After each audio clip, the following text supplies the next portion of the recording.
Tertúlia. Boa tarde a todos. Hoje é dia 30 de maio de 2016, é uma segunda-feira. O verbete é de número 3.769. Ele tem 7 páginas, 76 logias e 35 máximos.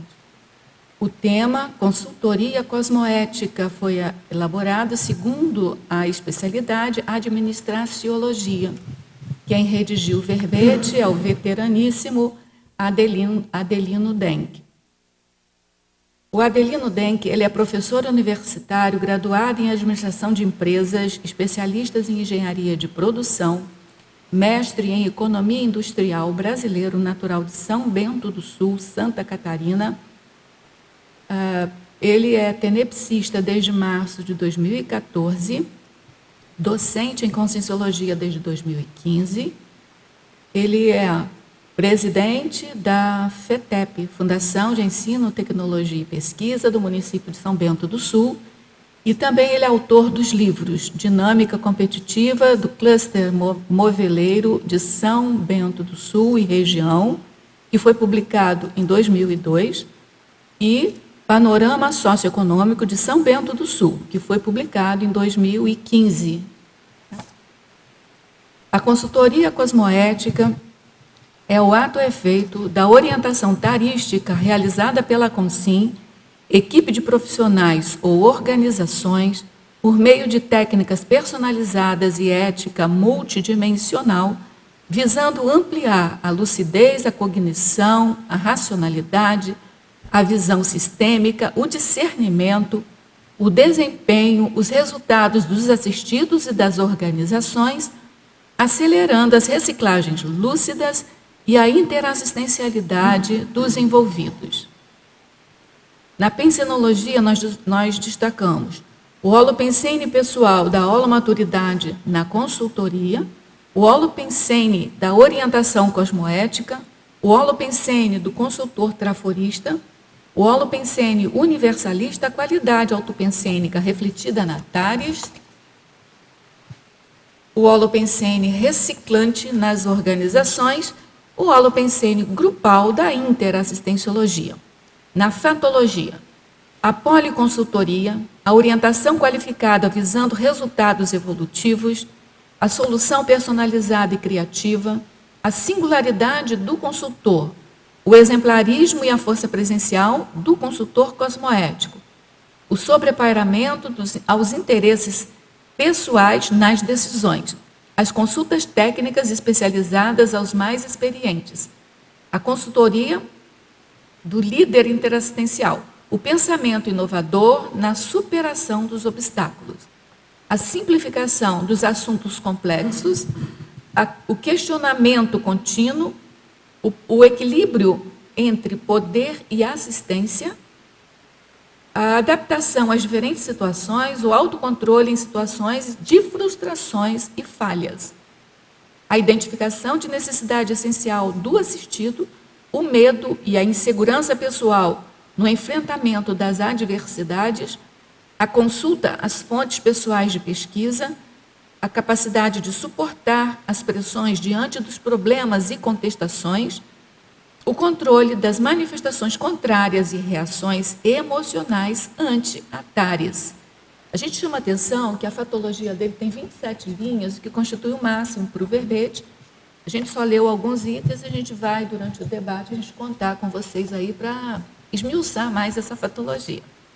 Na parafatologia, o amparo extrafísico de função no discernimento orientador, o assédio extrafísico impedindo mudanças, a asepsia energética de ambientes, a atenção aos parafatos facilitando insights na TARES, a autodisponibilidade parapsíquica interassistencial auxiliando na orientação, a sinalética energética parapsíquica pessoal ampliando a lucidez nas soluções, a vivência da projetabilidade lúcida promovendo acesso às informações multidimensionais para decisões, a autoconfiança parapsíquica facilitando a compreensão das necessidades do cliente.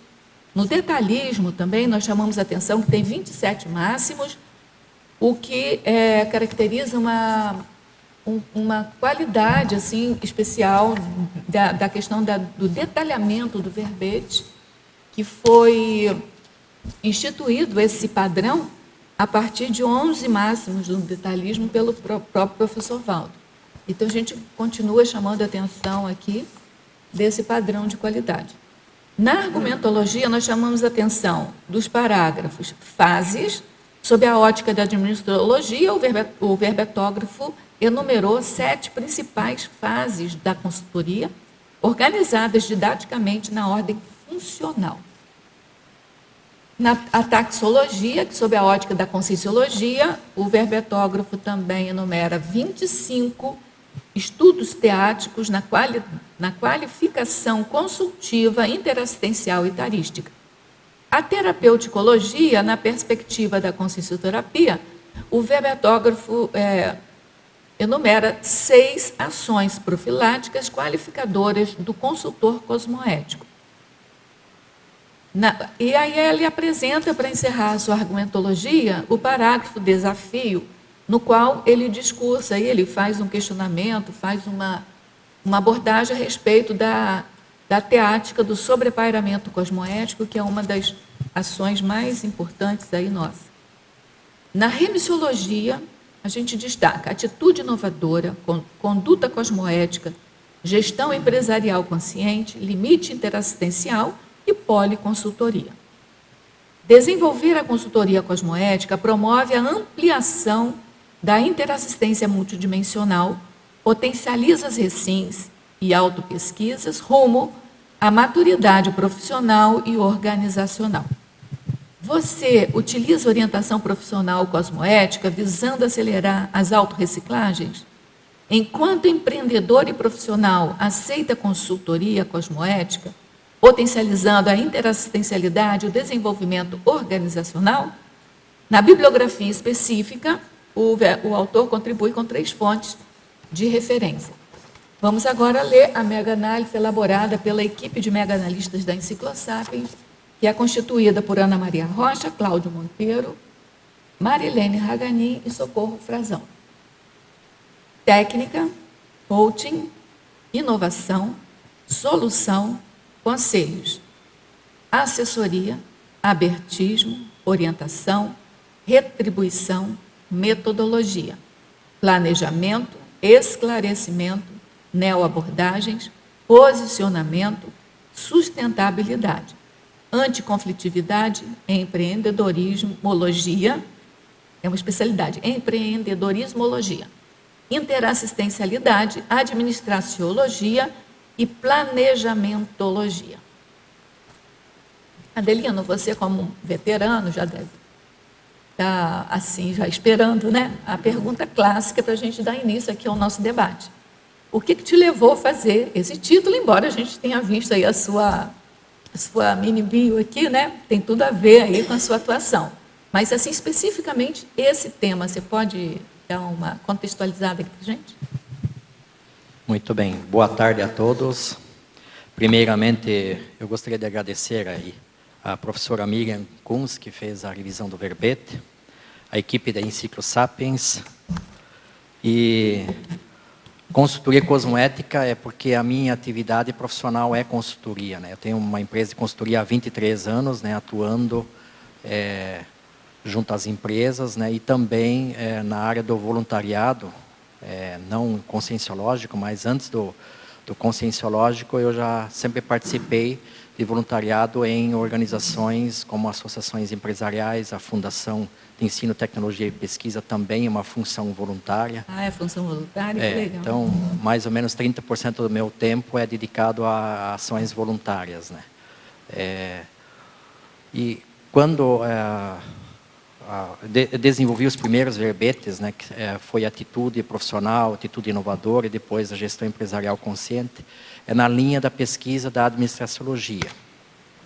Depois surgiu a ideia, então, de trazer um debate mais detalhado na atividade profissional de consultoria, né, que é bastante difundida hoje, é uma atividade que tem bastante demanda nas organizações em função das grandes transformações, mas a gente ainda percebe muitas resistências, dificuldades por parte das empresas e também ações não tão profissionalizadas ainda de muitas ajudas que se pretende desenvolver, né, mas de uma forma não tão esclarecedora.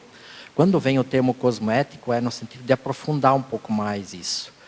Além da ética tradicional, né, das obrigações, dos direitos, das questões profissionais que cada organização deve desenvolver, né, considerando também um paradigma consciencial agora, né, uma discussão mais detalhada quanto às energias, quanto à multidimensionalidade, quanto às repercussões nos ambientes, das decisões de empresários, de gestores, né? E isso deu, durante a elaboração do verbete, e agora principalmente na véspera da defesa, grandes sinais, grandes mudanças. Conta para a gente, se você puder, né? A gente quer saber. A mais recente foi através de um treinamento que eu havia feito numa associação, né, que é a CDL, a Câmara de Dirigentes Logistas. Logo depois surgiu a indicação de uma empresa para fazer um trabalho, para orientar, porque a empresa está no início, está precisando de um auxílio. E no segundo encontro, eu não conhecia a pessoa, é da região lá, né, mas eu não conhecia o casal que estava empreendendo, né, naquele negócio. E quando falamos das dificuldades financeiras e do planejamento e da questão gerencial interna deles, veio à tona questões pessoais e questões de conflito interno. E isso terminou em mobilização de energia, terminou em uma assistencialidade muito maior do que eu mesmo imaginava. Mas, assim, de modo oculto ou abertamente com eles? Você fazendo anonimamente, ou você abriu o jogo com eles? Essa questão de trabalhar Iniciou anonimamente e depois a pessoa perguntou.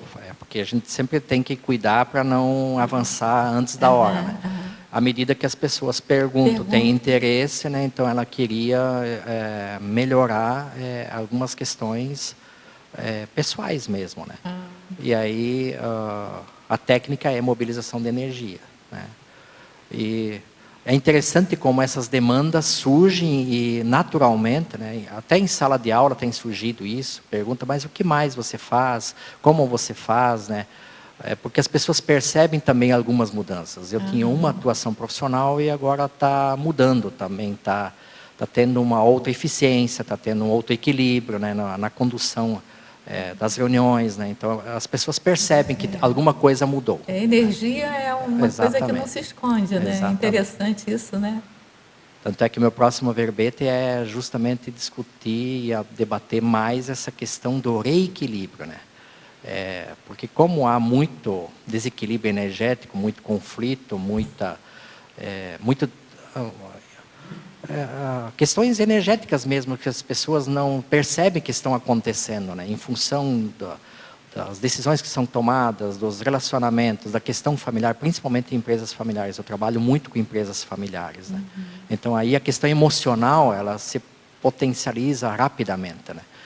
E quando a gente se dedica um pouco mais nessa questão energética, a gente percebe quando há o desequilíbrio e como você consegue retomar o processo, reequilibrar, né? Então eu estou agora estudando muito esse detalhe aí, como fazer o reequilíbrio quando há o desequilíbrio.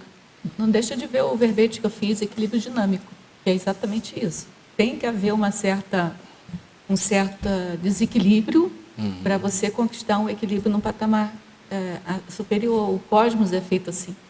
Depois você dá uma olhada, depois me comenta qualquer coisa que você quiser. Tudo bem, gente? Então, vamos passar aqui a nossa discussão. A hora que vocês quiserem perguntar alguma coisa, só sinalizarem aí. Na estrangeirismologia, na primeira linha, muito ouve-se falar a respeito do coaching. Quais são as diferenças entre este termo e o mentoring? O coaching vem da palavra coach, né, que é técnico. Então, é mais uma orientação técnica para que a pessoa atinja os seus objetivos e faça o seu planejamento. O mentoring é mais um acompanhamento, é uma espécie de assessoria especializada para orientar a pessoa a chegar em um determinado objetivo. Então, é uma questão mais próxima e mais de assessoria mesmo ao processo. Você tem algum exemplo assim bem simples? Porque assim, é difícil para a gente que não está no meio Sim. entender essas duas coisas. Por exemplo, em alguns momentos eu faço um mentoring com alguns empresários. Porque parece que é indissociável também, né? Até certo ponto. É bem sutil a diferença. O coach é uma técnica, passa normalmente em sessões, são 8, 10, 12 sessões. Eu até já fiz com uma amiga. Determinando os passos, né, e a pessoa descobrindo quais os seus objetivos, seus pontos fortes, e o que ela tem de trafores, de trafares, de certa forma, né? Às vezes é mais pessoal, né, para enfrentar o... E a pessoa estabeleceu um plano de trabalho para a superação disso, para ela chegar nos seus objetivos. Então, é uma técnica, né? E o mentoring é quando está mais no processo de aconselhamento, vai conversando, vai dialogando e vai interagindo para que a pessoa... através dos feedbacks mais próximo, né, vai identificando aonde está um redirecionamento, que decisão que ela deve tomar. É mais prolongado, assim, Exato. É mais ombro a ombro, assim. Isso, né? É mais próximo. Na estrangeirismologia, ainda na segunda linha, como usar o Business Intelligence na tomada de decisões? O Business Intelligence é o BI, né, que muitas empresas adotam, né, através até de softwares e de um banco de dados, que, na verdade, é a inteligência no negócio, né? Então, é organizar um banco de dados de muitas informações para que, através desses indicadores todos, o gestor possa tomar decisões com mais base, com mais fatos e dados. Tipo planilha, assim, não? Exatamente. Planilha, são indicadores, gráficos, planilhas, fluxos. É um banco de dados muito abrangente sobre as diversas áreas do negócio, permitindo uma tomada de decisão com mais precisão, com mais detalhamento. É que você tem uma cosmovisão do assunto, né? É muito comum nas empresas familiares ter poucos indicadores, né? Normalmente há uma preocupação lá do saldo em caixa, normalmente há informações sobre produção, sobre vendas, e o BI ele busca informações em todas as áreas, área de pessoal, área estratégica, formando uma linha do tempo através de gráficos evolutivos ao longo do tempo. Então, isso dá para o empresário ou para o gestor uma cosmovisão, né? Uma visão bem mais ampla, porque um exemplo que a gente até utiliza no planejamento estratégico é como aquele diário de bordo de um avião ali, que está todo cheio de instrumentos, né, para que o piloto possa guiar o avião, e mesmo estando escuro, mesmo tendo neblina e tudo, através dos instrumentos ele consegue guiar e chegar ao seu destino, chegar naquilo que ele tem planejado. A mesma coisa na empresa. Quanto mais indicadores, quanto mais informações, o empresário tem uma série de ferramentas, uma série de instrumentos para que ele possa tomar decisão qualificada. Ainda em estrangeirismologia, terceira linha, o que significa o trade-off inteligente? Trade-off inteligente, a palavra trade-off vem da administração e economia, mais da economia, que são escolhas. Na verdade, a estratégia da empresa pode ser pelo caminho A ou pelo caminho B, eu sempre exemplifico dessa forma. Se a escolha inteligente for o caminho A e não o B, e mais adiante a empresa descobre, ou a pessoa, o gestor descobre que não é o caminho acertado, ele tem todo um retrocesso, ele tem que refazer todo o processo, retomar o caminho para fazer o novo caminho, a nova alternativa. E isso há uma perda de tempo, uma perda de energia, de esforços, e pode comprometer todo o processo. Então, fazer as análises das alternativas é uma opção inteligente para que se faça a escolha acertada no timing correto, né? De preferência, já na primeira decisão, a decisão seja acertada. Na Fatologia, página 46, segunda linha, como descobrir de antemão a singularidade do consultor a ser utilizado?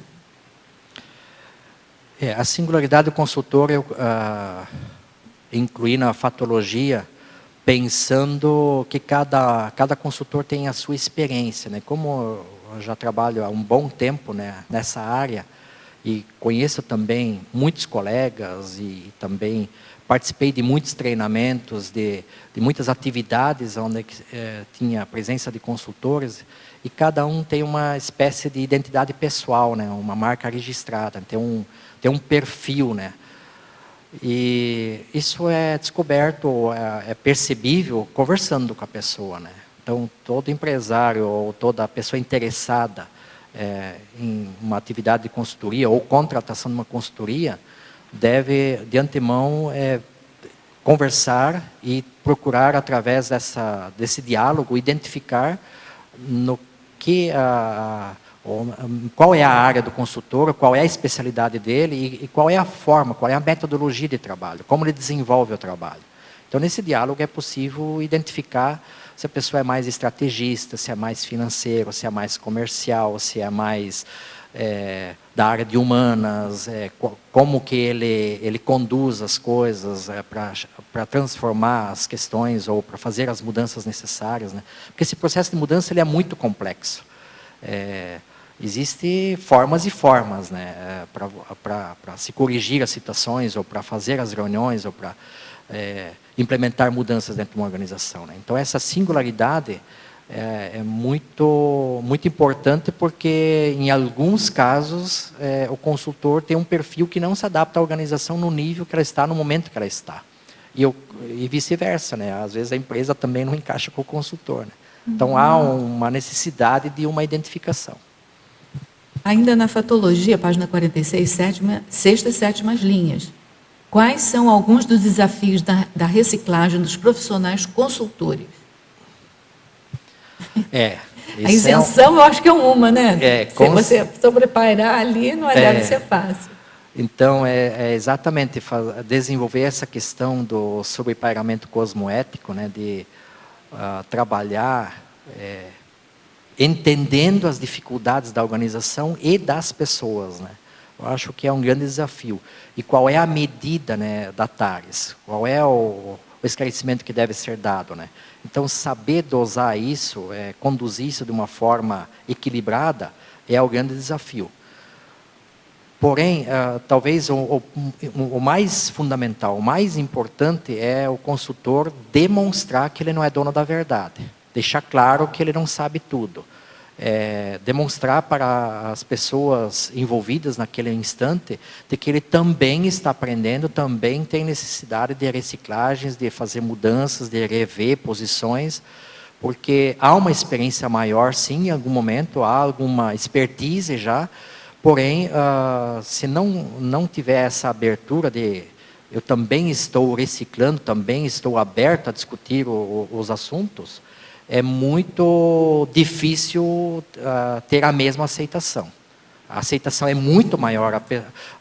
As pessoas, né, as empresas, elas tendem a ficarem assim, mais abertas a receber algum conselho quando elas percebem que o consultor também está disposto a trocar ideias, a entender o que a empresa pensa sobre o assunto e a gente se reposicionar quando necessário.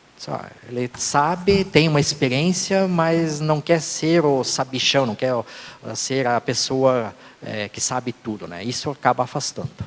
E isso não é tão fácil fazer, né? Você também recuar, admitir. É muito difícil, né? Você não... Agora, tem uma pergunta aqui que, se ele não tivesse feito, eu faria para você. A crise nacional atual trouxe mais trabalho aos consultores? Ou seja, como é que você que vivencia as empresas por dentro, como é que elas estão nessa crise nacional? Muitas quebrando, como é que está isso? Realmente nós estamos num momento extremamente delicado no país. Talvez estamos passando pela crise mais profunda, pelo menos nos últimos 100 anos, aí, pelo que a gente tem acompanhado. O Brasil sempre teve uma crise de um ano, rapidamente se recuperou, e desta vez nós estamos tendo uma crise muito mais prolongada. Não é somente a crise de confiança, a crise política, mas principalmente agora isso se espalhou pelas empresas de uma forma que abalou a confiança dos empreendedores, né? E isso dificulta muito.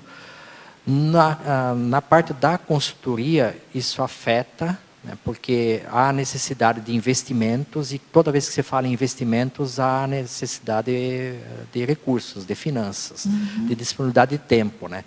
Então, as pessoas, às vezes, não estão parando para refletir, para pensar, num certo sentido, mas, por outro lado, sempre há oportunidade na crise. Então, não vamos ficar apenas olhando o lado negativo, o lado da dificuldade. Então, algumas pessoas estão se encolhendo, estão recuando, mas há outras pessoas que estão aproveitando o momento para fazer treinamento, para reciclar questões internas, para perceber erros cometidos, porque, às vezes, é uma crise externa, é uma variável não controlável, mas que afeta questões internas. Porque eu penso assim, na fartura, as questões internas, os problemas internos passam mais desapercebidos, porque o dinheiro vem de qualquer maneira. Agora, na crise, quando a coisa é mais escassa, parece que vem à tona, né? Fica mais aflorada. As deficiências vêm à tona, porque aí você tem que ser mais eficiente para utilizar melhor os recursos. Né? Eliminar desperdícios, tornar o processo mais eficiente, mais Agora, otimizado. Pela tua experiência, tem assim, algum setor que na crise é mais prejudicado e outros setores que exatamente são beneficiados na crise, ou não tem isso? A crise, nesse momento, ela está afetando muito o setor industrial, né? O setor industrial em função do consumo, que reduziu muito. Então, o setor industrial está muito afetado, né? Tem realmente demissões, tem muitos problemas aí para empresas, inclusive, fechando, né? Que não conseguem. E é um processo de seleção natural agora. Normalmente, empresas também com boa eficiência estão tendo dificuldades por causa da retração do mercado, mas a seleção natural que eu quero dizer, as mais frágeis, as menos preparadas, normalmente acabam tendo mais dificuldades, acabam sendo, de certa forma, eliminadas desse mercado, né? Porque o mercado ficou menor, né? Mas é necessário um esforço, o desafio que a gente sempre está passando para os empresários, né? Se nós olharmos para o governo, se nós olharmos para as variáveis externas não controláveis, né, a gente senta e chora.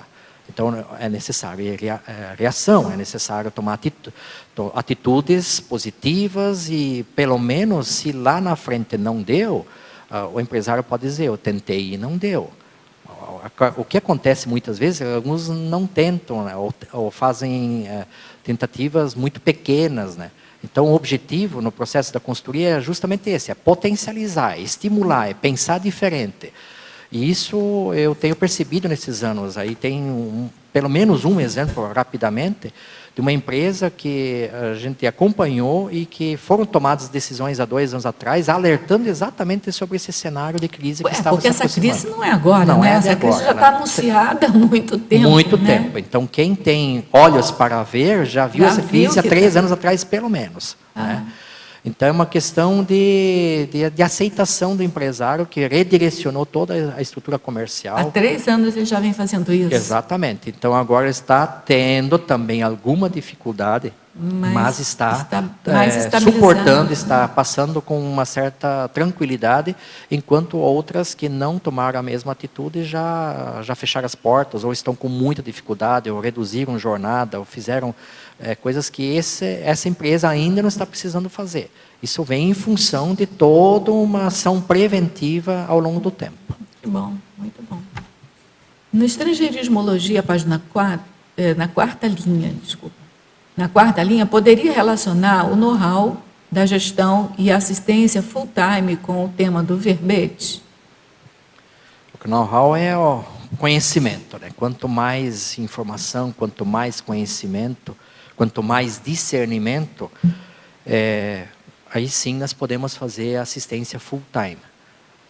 que é o tempo todo. Inclusive aquela assistência anônima, energética, auxiliando nos esclarecimentos, né, principalmente, que são os que às vezes mais chocam, né, as novas informações, as novas ideias. Então, quanto mais conhecimento o consultor tiver, e quanto mais conhecimento ele pode levar para a organização para a qual ele está trabalhando, mais a assistência vai sendo qualificada. Na ortopensatologia, favor comentar a ortopensata número 3, consultor, toda com sim, quando lúcida e mesmo com pé de meia satisfatório, ouve o consultor financeiro. Isso é bom para você, né? Essa pensada do Sovaldo é ótima para você. Mesmo empresários que já têm razoável sucesso, né, que estão com lucratividade, que estão com seus negócios bem encaminhados, acabam ouvindo um consultor. Às vezes não especificamente o financeiro, né, mas acabam ouvindo um consultor para que eles não errem, para que eles não caem em mataburos ali na frente. Porque a estratégia, né, e o cenário econômico mudam o tempo todo. Nós estamos num ambiente de transformação o tempo todo. E nem todos têm essa percepção, né, mas muitos já utilizam, né, já tem algumas empresas bem-sucedidas que ouvem consultores para que eles, às vezes, nem precisem com isso redirecionar ou fazer alguma alteração, mas para ter a segurança que estão no caminho certo e estão tomando as medidas preventivas necessárias para não terem problemas ali na frente. Na pensionologia, final da 4ª linha, poderia discorrer sobre o holopensene reciclante nas organizações? De certa maneira, você vem falando, né? Exatamente. Mas se você tiver um exemplo, é bom, a gente gosta de ouvir exemplos. A reciclagem como eu estava abordando há pouco, né, a mais séria, a mais impactante é a do consultor, né? Quando nós percebemos, como consultores, dentro de uma organização, de que a gente falhou em algum processo, ou a decisão não foi tão acertada, e faz a reciclagem naquele momento, e retoma o processo, às vezes até fazendo uma reconsideração, chamando as pessoas, olha, não estamos no bom caminho, eu acho que foi um pensamento errôneo da minha parte, falhei, me desculpe, vamos rever, vamos reavaliar, o que vocês acham, né? Esse acho que é o processo mais sério, é o que mais traz a adesão do grupo para as suas reciclagens. Agora, é lógico que sempre o treinamento, a orientação, a TARES, o esclarecimento, acaba auxiliando as pessoas a refletirem, a tomarem novos rumos, né? E isso também impacta na reciclagem, mesmo que sutil, né? Não, às vezes não é aquela transformação grande, de choque, né? Mas há aquele reposicionamento gradual, aos poucos, que vai acontecendo por parte das pessoas, que vão aceitando e vão se posicionando de uma forma diferenciada, vão entendendo o processo, aonde se pretende chegar. Normalmente no início há um certo choque, mas depois as pessoas vão entendendo que a transformação, a mudança, o abertismo, o diálogo mais aberto, o feedback mais aberto vai fazendo o grupo crescer. Entendi. Na fatologia, 5ª linha, exemplificar o pensamento inovador na superação dos obstáculos. Eu achei isso ótimo, porque eu acho que a maior dificuldade é você ter um obstáculo e não saber o que fazer. Então, se você tiver aquele pensamento sempre de que o obstáculo é uma crise de crescimento, eu acho que é ótimo, né? O principal desafio do consultor é trazer a inovação, né? Trazer novas ideias, né? As empresas normalmente vão falar de problemas, de dificuldades, de obstáculos que precisam ser enfrentados. E quando a gente entra com um pensamento diferente, procurando uma reflexão diferenciada, as pessoas também acabam vendo o problema de uma outra forma. Porque às vezes o problema cresce na cabeça das pessoas, né? Eles ampliam, né? Em função do emocional, em função das influências, em função até da multidimensionalidade, da questão energética, extrafísica, todo o processo que às vezes ali está acontecendo, potencializa obstáculos, problemas, de uma forma que não é tudo aquilo. Aí, quando a gente traz a visão de um outro ângulo, de uma outra forma, não é bem assim, nós podemos resolver isso, nós podemos contra-atacar de uma outra forma, não precisamos nem diretamente atacar o problema, é apenas traçar uma outra estratégia, traçar um outro caminho, que aquilo lá acaba se minimizando quase que automaticamente, as pessoas começam a ver as coisas de um outro ângulo, e aí enfrentam o obstáculo com muito mais tranquilidade. Na fatologia, 11ª linha, poderia falar a respeito de a hierarquia nas necessidades do Abraham Maslow na compreensão social das organizações? O Maslow trouxe a famosa pirâmide dele, né, que trata das necessidades básicas, né, passando por necessidades de alimentação, né, depois de proteção, até chegar na necessidade de autorrealização, né? Então, uma hierarquia até que um ser humano se sinta satisfeito com ele, com o grupo, porque está tendo aquele sentimento de pertencimento, que ele está contribuindo até com uma causa maior, e isso traz uma satisfação íntima muito grande de autorrealização, né? Que esse seria, assim, a satisfação máxima, né? Porém, nas organizações nós temos muitos problemas mais básicos. Como nós vamos trabalhando com pessoas e os seus diversos conflitos e necessidades, né? Muitas vezes queremos um grupo motivado, queremos pessoas realizando grandes projetos, né, que trazem autorrealização, mas não tem reconhecimento suficiente, não tem satisfação de necessidades até mais básicas. Não vou dizer de alimentação, de subsistência básica, mas outros reconhecimentos que precisam acontecer antes de projetos que levem o ser humano para a autorrealização. E o que eu tenho percebido nas empresas, que talvez o maior deles, o principal deles, é o reconhecimento. As pessoas querem fazer algo e alguém perceber aquilo, que aquilo lá é importante.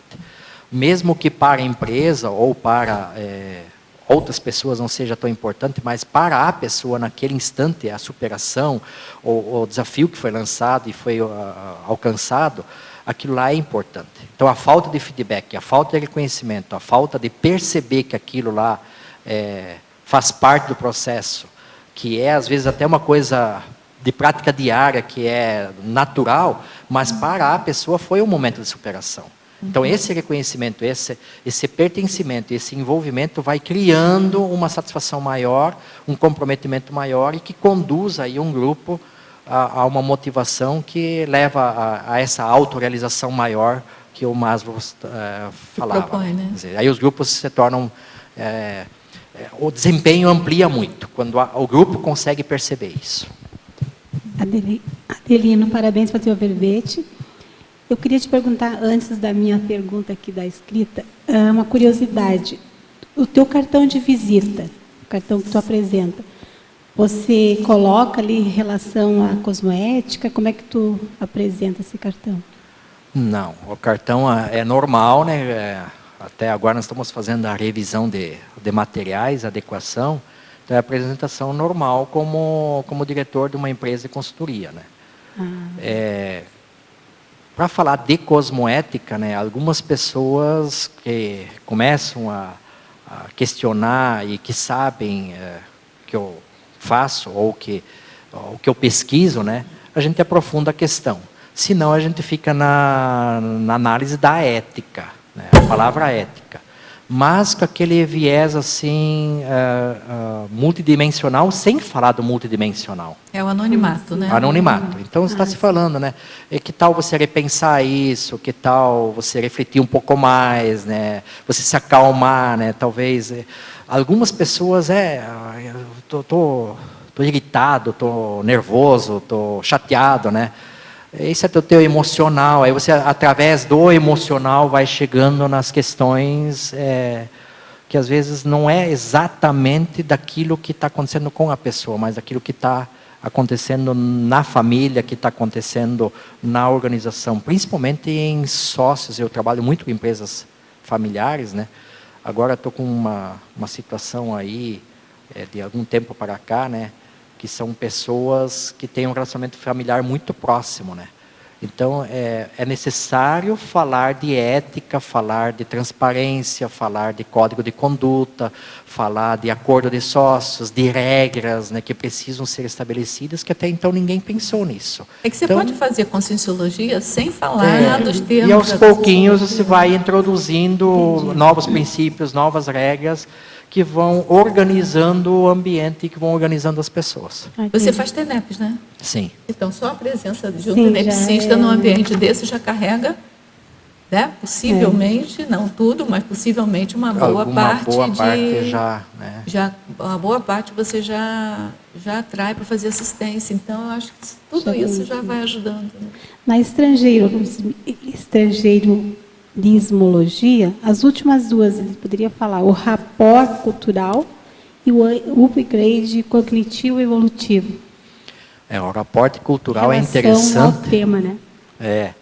Porque a consultoria, né, está sempre em outra cidade, em uma outra família, e cada região, cada cidade tem uma cultura própria. A própria empresa tem a sua cultura, o seu jeito de funcionar. E fazer rapport com isso ajuda no processo de compreendermos qual é a dificuldade que a empresa está passando, o que está acontecendo, né? E às vezes até ligado com o aspecto religioso. Empresas onde tem um cuidado muito grande com a questão religiosa, né? Então, é muito comum eu trabalhar com empresas que ou é católico, ou é espírita, ou é evangélica. Então, o rapport cultural com uma empresa que tem donos evangélicos ou católicos, ou de uma religião ou de outra, é bem diferente. E a gente precisa ter uma linguagem universal, para que a gente consiga conduzir isso e fazer rapport com tudo isso. E fazer assistência através disso. Isso é desafiador, né? Antes, eu tinha alguma dificuldade no início, né? Mas hoje pode ser do segmento político que for, pode ser do segmento religioso que for, é possível fazer rapport, trabalhar, entender o jeito de funcionar daquela organização e, mesmo assim, ajudar a fazer a TARES, o esclarecimento, a solução dos problemas. O upgrade, né, é cognitivo e evolutivo. O upgrade é o up, né? Mais, né? Ampliar a cognição e ampliar a evolução, né? Isso tem tudo a ver também com a consultoria, porque o processo constante, a preocupação constante que a gente tem na consultoria é melhorar a organização e melhorar as pessoas, né? É fazer um upgrade com as pessoas mesmo, é trazer informações novas, é trazer experiências novas, treinamentos que possam auxiliar na reflexão, né? Isso amplia muito a cognição das pessoas, né? Dentro daquilo que é possível, dentro do nível evolutivo de cada grupo e de cada profissional com o qual você está lidando, né? Mas vai ampliando, vai auxiliando. Algumas pessoas no início ficam um pouco balançadinhas, vamos dizer assim, né? Mas depois algumas também retornam e até agradecem, assim, puxa, aquela dica, aquele chutezinho na canela que você deu, né? Aquele puxão de orelha que você deu, aquela alertada que você deu lá, foi bom, foi interessante, porque eu repensei, reavaliei, né? E isso é gratificante quando a pessoa admite depois que o esclarecimento aconteceu, né? E isso que amplia a cognição, e isso eu considero como um upgrade evolutivo. Adelino, na parafatologia, na segunda linha, você coloca a asepsia energética de ambientes. Qual é a sua metodologia? Como é que você faz? Mobilização das energias. Às vezes, antes de uma reunião estratégica importante, quando possível, estando sozinho no ambiente, a mobilização energética para que esse ambiente esteja mais aberto e mais tranquilo, principalmente quando eu já sei de antemão que vai ser uma reunião mais difícil. Às vezes, alguma tomada de decisão entre sócios, assuntos mais delicados, né, dentro da sociedade. Essa mobilização energética de energias, a mobilização das energias tem auxiliado na condução das reuniões.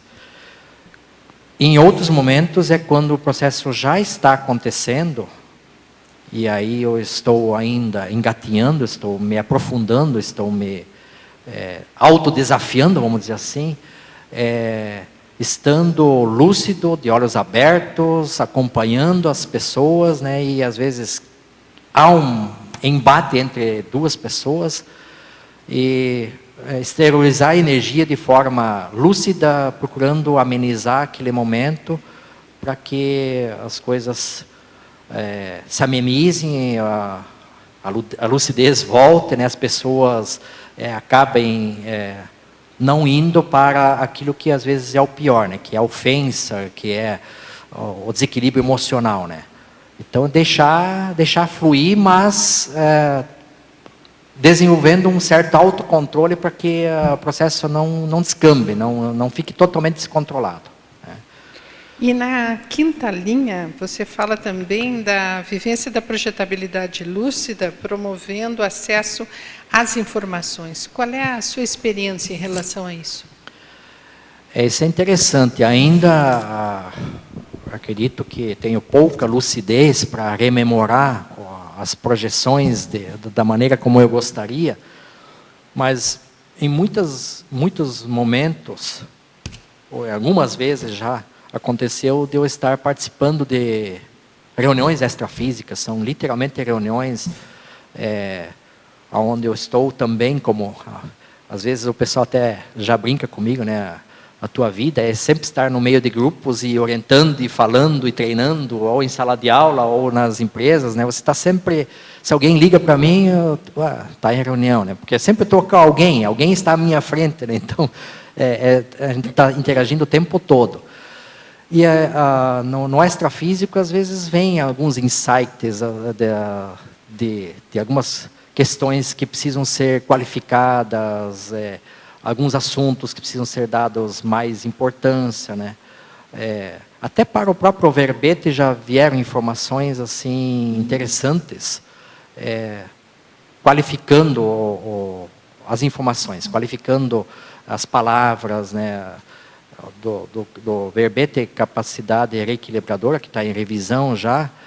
Eu mesmo fiquei assim curioso, né, e também um pouco espantado, né, quando eu reli a taxologia que eu fiz, né, aquela sensação assim, mas fui eu mesmo que fiz isso? Isso acontece. Fui eu mesmo que produzi isso? Então deu uma sensação assim muito legal, e isso aconteceu quando não tive a rememoração totalmente do conteúdo, mas eu estava numa reunião extrafísica e era livros, era uma forma diferente, era um ambiente diferente conhecido no intrafísico. Eu estava lá junto com um grupo discutindo e debatendo. E depois, no verbete, a coisa fluiu de uma forma espantosa.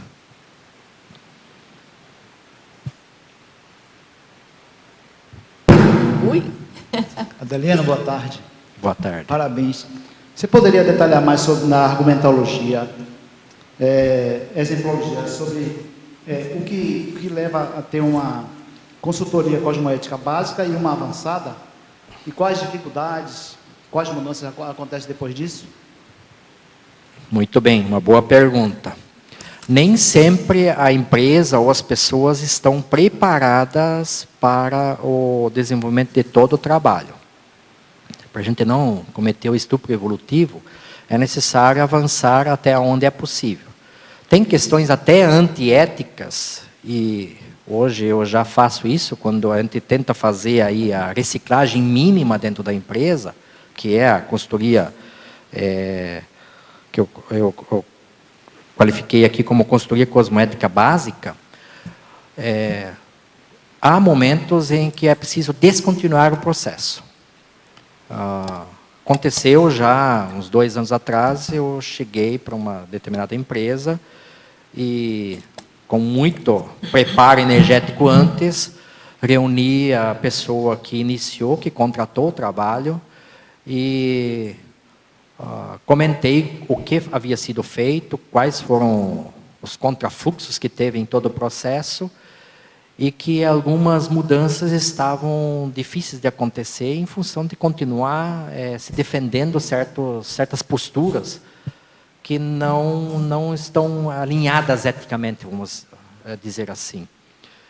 E aí eu sempre comento que as pessoas têm o livre-arbítrio e o direito de escolha, né? Então, as empresas, as pessoas escolhem trabalhar com a gente e a gente também tem o direito de escolher ou não de trabalhar com as pessoas. Então, eu escolhi não trabalhar e não continuar mais trabalhando para essa organização. E deixei isso bastante claro, com bastante naturalidade, sem dizer a verdadeira essência do porquê. Apenas dizendo que o momento de conflito era muito grande, que tinha que dar um tempo, que era necessário encaminhar as coisas de uma outra forma, que eu estaria à disposição se a pessoa quisesse dar continuidade. Então, é uma descontinuidade planejada. E, olhando para o outro extremo, a consultoria avançada, que promove reciclagens mais intensas, é quando há um crescendo, a gente vai evoluindo. Começa com um contrato, normalmente na área de custos, resultados, finanças, parte estratégica, e depois isso vai evoluindo para orientações mais pessoais, aí o dono da empresa chama para conversas mais particulares, porque quer desabafar, quer falar de outras questões que não necessariamente são questões da empresa em si.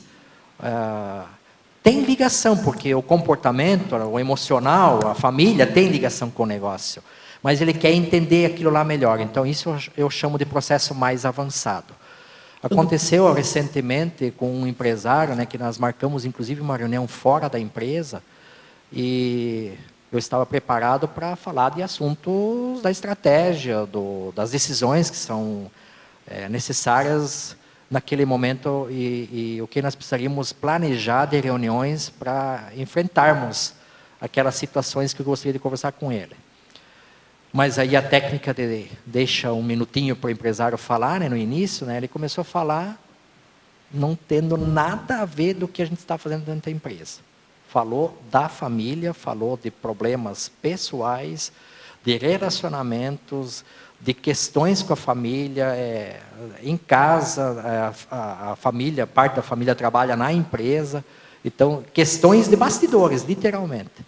Aí depois de desabafar e depois de falar tudo isso, daí nós entramos aos poucos no trabalho que teria que ser feito ali para frente na empresa, que era o motivo da reunião, né? E aí eu acredito que acontece um processo assistencial mais avançado já. No caso, depois de um trabalho desse, chegou a você ter conhecimento da repercussão para, vamos dizer, todo o grupo de colaboradores de alguma empresa, no caso? Ou só ficou ali mesmo, você não tomou conhecimento, vamos dizer, desse trabalho repercutindo em toda a empresa, inclusive para os colaboradores também, né? A repercussão a gente percebe praticamente no ato quando está falando com as pessoas, como elas vão se manifestando emocionalmente falando e energeticamente falando. As repercussões posteriores, isso é verificado nas visitas seguintes e nem sempre isso é possível ainda, né, identificar na sua profundidade. Tem algumas coisas que a gente faz na empresa que a gente não tem ideia, né? É mais ou menos que nem o professor Valdo falava da TENEPS, né? Nós não temos a ideia das repercussões que a TENEPS pode promover nesta vida. Talvez só depois da dessoma nós vamos ter a verdadeira percepção daquilo que aconteceu. A mesma coisa acontece na consultoria. Inclusive, que é o mais sério, para os dois sentidos, né? O positivo e o negativo. As repercussões, aquilo que a gente traz como ideias novas e que a gente implementa dentro da empresa, às vezes tem efeitos por muito tempo e para muitas pessoas, que a gente não tem nem a noção do quanto que isso impactou na vida da organização. Como também, às vezes, se a gente não tem a devida ética, o devido cuidado, o efeito até negativo que pode ser provocado, né? O efeito de descontinuidade de alguma coisa, né? de reorientação que a empresa acaba tomando pelas palavras que foram colocadas nas reuniões lá. Então, a responsabilidade nesse sentido é muito grande, né? O cuidado que você tem que ter para... sempre deixando claro, né, de que a escolha é do dono da empresa, do responsável pela empresa. Muitas percepções a gente tem, mas não todas. Até onde isso às vezes chega. Uhum. Vou fazer 3 convites aqui aos tertulianos e teletertulianos, depois a gente vai trabalhar aqui com as perguntas, que tem bastante perguntas aqui dos teletertulianos. Ok. Primeiro convite é para a 4ª semana da Paradireitologia, que vai acontecer aqui em Foz do Iguaçu, do dia 1º a 7 de agosto. A gente começa de 1º a 3 com um acoplamentário, e depois entramos aqui no 8º Fórum da Paradireitologia e 3º Fórum do Estado Mundial, que é o nosso futuro, né? Então, entre o dia 1º e o dia 7, então, nós temos um acoplamentário e os 2 fóruns. Nesses fóruns, a gente ainda tem um campo bioenergético de autoexperimentação paradireitológica e vários círculos de debates, várias palestras. Tá? Então, a gente convida todos vocês para planejarem aqui a vinda para Foz do Iguaçu nesse período, do dia 1º a 7, e temos promoções aqui até o dia 30/4, que já passou. Então, do dia 1º/5 a 15/6, a gente tem um valor, que é 480, e do dia 16 do 6 até 31/7, o curso, então, passa para 540. E as inscrições e informações são com a Juriscons, que é uma IC da Paradireitologia, com o telefone 45, código de área 9111 6263. Vou repetir. 45, código de área 9111 6263. O outro convite é um curso em EAD, Educação à Distância, do Conscienciograma Sem Drama. O início das aulas vai ser 19 de junho de 2016. O horário de 19 horas a 21 horas, com duração de 6 meses. O investimento é 540 ou 6 vezes de 90. As informações, a inscrição é na loja virtual do site, que é www.conscius.org.br, e mais informações, 45, que é o código de área, 21021460. Nós temos também a Escola do Parapsiquismo, que é o curso prático para o desenvolvimento de competências parapsíquicas, que é a turma 5, né, a 5ª turma. É um curso também que é modular, ele tem 3 módulos e vai desenvolver, ao longo, né, de um ano, os alunos da escola irão desenvolver diversas competências parapsíquicas, como, por exemplo, sensibilidade energética palmar, psicometria, clarividência, encapsulamento consciencial, escagem lúcida. Eu só dei uma pincelada aqui, que eu acho que vale a pena. Então, as informações vocês podem fazer com a recepção do CAEC, 45, código de área, 3525-2652, ou entrar também no site do CAEC, caec@caec.org. E ainda, para complementar os convites, eu vou fazer mais um extra, que é de vocês escreverem os verbetes pessoais de vocês, fazendo o programa Verbetografia em EAD, que vai começar no dia 4 de agosto. Maiores informações vocês podem obter entrando no site da Enciclosapiens, que é www.enciclosapiens, com Y, 2 S, enciclosapiens.com. Tá certo? Então, lá vocês vão ter as informações todas, valores, né? E para fazer suas inscrições é com o CAEC, 45, código de área, 3525 26 52 26 52, tá certo? Agora vamos voltar aqui para as nossas perguntas. Fatologia. Pode comentar sobre o último item, o controle das manifestações contrárias e reações emocionais ante atares? Isso aqui é um desafio muito grande.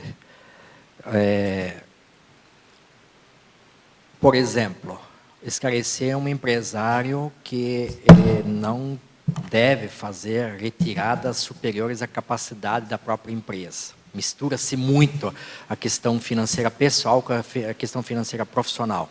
Isso tem sido muito comum em empresas familiares de pequeno e médio porte. Precisa ser esclarecido, precisa tratar esse assunto, mas normalmente a questão emocional vem à tona nesse momento. Falar de questões pessoais, porque isso impacta na vida pessoal, questão financeira, isso é tudo muito sensível. Mas é necessário fazê-lo, né? E aí tem pessoas que chegam ao desespero, choram, ficam meio desorientadas, não querem, num primeiro momento, assimilar muito bem isso.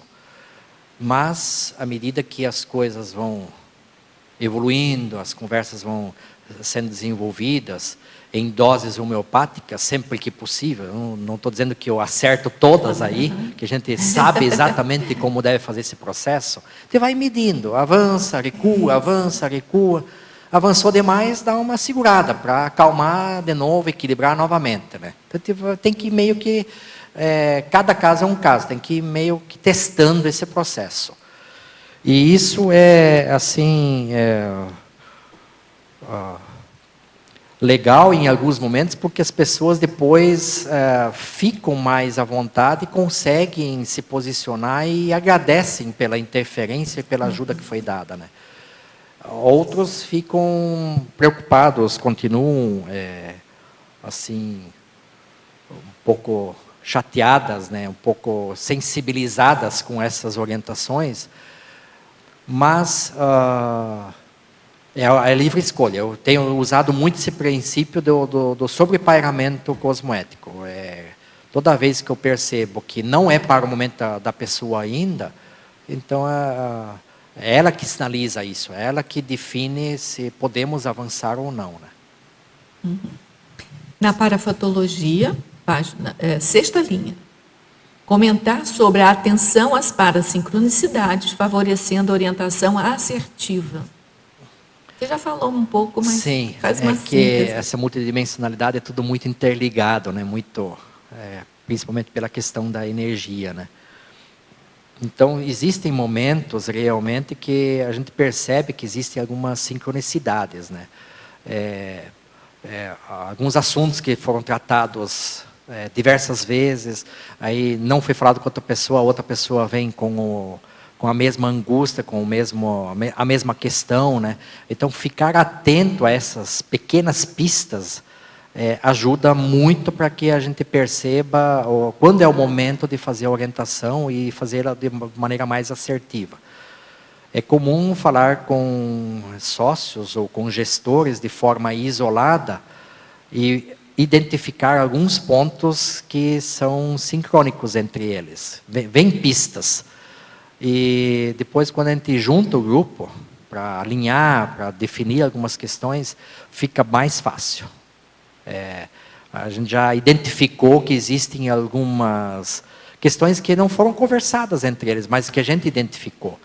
E que às vezes não são sincronicidades do intrafísico, são pistas do extrafísico, que eles mesmos estão manifestando algumas palavras-chave, né? Muito ligado a questões emocionais. Se a gente ficar muito atento nas emoções que tem, principalmente entre membros de família, eles falam algumas palavras que, se a gente conseguir pensar essas palavras-chave, ajuda depois para a gente fazer um alinhamento, fazer uma costura na conversa. Tem uma frase, eu estou tentando lembrar aqui, mas é mais ou menos assim. Os mortos comandam os vivos. É que assim, a gente está muito mais assim, orientada pelas consciências do que a gente pode imaginar. Exato. Né? Para a fatologia, favor comentar os 2 últimos itens, o extrapolacionismo parapsíquico deflagrando neo-raciocínios e neo-abordagens nas consultas e a autoconfiança parapsíquica facilitando a compreensão das necessidades do cliente. É a continuidade do aprofundamento que a gente já está conversando, né? O extrapolacionismo ele não é tão comum, né? Mas existem alguns momentos e tem pelo menos em uma situação que eu consegui nitidamente perceber que foi um extrapolacionismo. De uma reunião estratégica que de antemão eu já sabia que o caldo ia ferver, vamos dizer assim, né? Que o assunto ia ser chapa quente. Então a mobilização das energias e a percepção de uma palavra-chave também durante a reunião apaziguou os ânimos da pessoa que veio para inflar o debate. Então é percepção assim. Depois da reunião, eu disse, puxa, aquela palavra que eu utilizei ali... Foi uma inspiração. Foi uma inspiração e aquela palavra fez a pessoa... mas eu também não acerto tudo, eu coloquei na reunião lá. Eu também não acerto tudo, eu também não consigo saber de antemão tudo que é preciso, tudo que tem que ser feito daquela forma. Isso acalmou todo mundo. Isso acalmou o grupo e especialmente a pessoa, que daí ela também, eu queria comentar aqui. Ela falou, mas de uma forma bem diferente que ela tinha colocado antes. Bem mais tranquila, bem mais... Ela deu o recado, mas sem ofender o grupo. Ela vinha para ofender o grupo. Uma determinada pessoa. Então, isso é o momento, na minha percepção, já de extrapolacionismo, porque eu percebi ali a inspiração naquele momento de uma colocação-chave que facilitou o processo. A questão da autoconfiança parapsíquica, isso é muito importante, mas também quero dizer que isso é uma coisa que eu estou aprendendo e estou prestando mais atenção. Porque o dia a dia da gente é muito atribulado, é atividade, é reuniões, é viagens, atividades, preparações, então isso acaba tirando a lucidez, acaba a gente não percebendo a sutileza e isso ajudaria muito, né? Então essa questão de ficar mais disponível e prestar mais atenção à energia do ambiente amplia a lucidez e a gente percebe através do parapsiquismo, que daí a gente identifica com mais facilidade até como conduzir alguns momentos, algumas situações. Essa divisão de atenção contínua entre o intrafísico e o extrafísico realmente é o nosso grande desafio. Desafio, né? Exatamente. Na fatologia, 5ª e 6ª linhas, citar quais são os principais paradigmas estagnadores na gestão. O paradigma de tradicionalismo, né? Deixar as coisas dentro do tradicional, né? Muita mudança está acontecendo, muitas inovações estão surgindo e nós ainda temos organizações muito tradicionais no sentido do patrão, funcionário, da hierarquia rígida, falta de flexibilidade. Então, tudo isso vai estagnando, vai enrijecendo a organização, né? Falando agora o contrário, né, que é o positivo, é necessário uma flexibilidade maior, ouvir um pouco mais, perceber um pouco mais o que realmente as pessoas estão querendo ou o que elas estão enfrentando, que dificuldades estão acontecendo. Voltando à questão, por exemplo, da crise, né? Hoje só se fala nisso praticamente dentro das empresas. Está todo mundo preocupado. Será que o meu emprego vai durar até mês que vem? Daí se chamou para conversar com o diretor, será que é para uma chamada de atenção ou será que é para ser desligado? Né? Então gera toda uma ansiedade. Mas, por outro lado, por que não foi desenvolvido antes um diálogo mais aberto? Como é que nós podemos fazer? Como é que nós podemos resolver? Né? Então, essa abertura, essa flexibilidade ainda é pouco praticada e estagna a gestão. Carece muito ainda, né? Na fatologia, 7ª linha, o verbetógrafo sugere qual metodologia para diagnóstico preciso? Aí tem na parte da argumentologia as fases da consultoria, né? Então, as fases da consultoria, uma das fases, que é antes da prospecção e contato inicial e entendimento das necessidades e proposta, que é a realização do diagnóstico. Existem metodologias que vão desde entrevistas, aplicação de testes, aplicação de formulários. Vou te fazer a próxima pergunta, que eu acho que você vai fazer as duas coisas juntas. Na fatologia, 12ª linha, como adquirir a capacidade técnica para orientar? Não é mais ou menos isso? Isso. Então, através das... cada caso é um caso, cada diagnóstico é um diagnóstico. Mas o consultor é uma espécie de médico das empresas, né? Assim é que nós vamos ao médico e ele ouve o paciente e, com base no conhecimento que ele possui, ele depois estabelece um diagnóstico. Na empresa, a gente faz algo similar. A gente ouve o cliente, ouve a empresa, nas respectivas áreas. Eu, pessoalmente, costumo fazer isso através de conversas, de entrevistas, porque eu acho que a gente capta melhor na conversa, no diálogo, aquilo que está realmente acontecendo, pega mais a essência, mas existem também alguns testes, alguns questionários, algumas pontuações que podem ser aplicadas para se chegar a um diagnóstico. Algumas informações, números, estatísticas, né? Então, o diagnóstico mais completo é aquele que integra o máximo possível de informações. Desde da conversa, da percepção, através do diálogo com os gestores ou os proprietários, até as informações objetivas da empresa, né? Gráficos, estatísticas de faturamento, de finanças, de vendas e assim por diante. E aí a questão da técnica, depois, que é a próxima pergunta ali de consultoria, né? Está muito ligado com isso. Quanto melhor o diagnóstico, mais acertada é a receita, mais acertada é a orientação, né?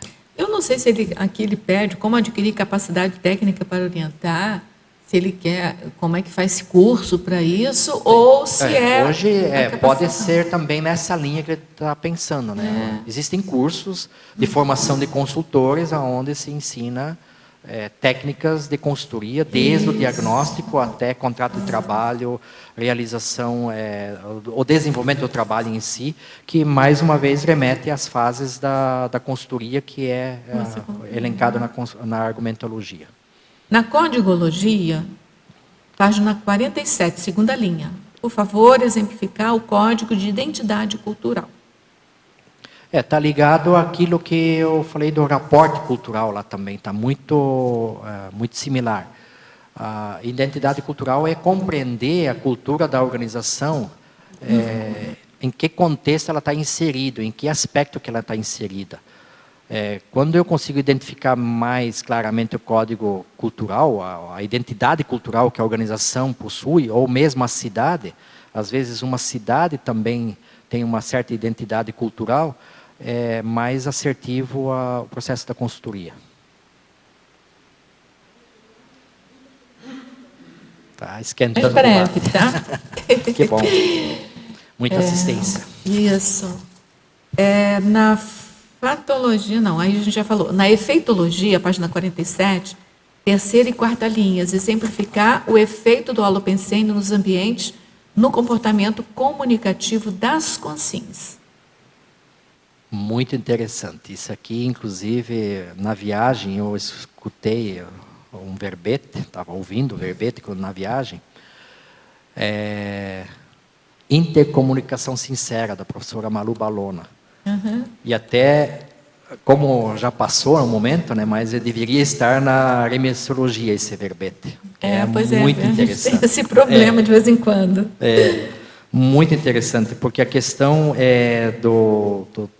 de como as pessoas se comunicam, né, a forma como elas se comunicam, vai criando todo um holopensene, toda uma maneira de se relacionar, né?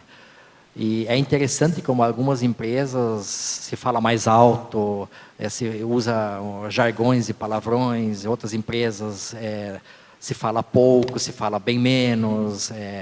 Então, a questão da comunicação é muito, porque é o que está visível ali, é o que está fazendo as pessoas estabelecerem a informação, né, naquele momento.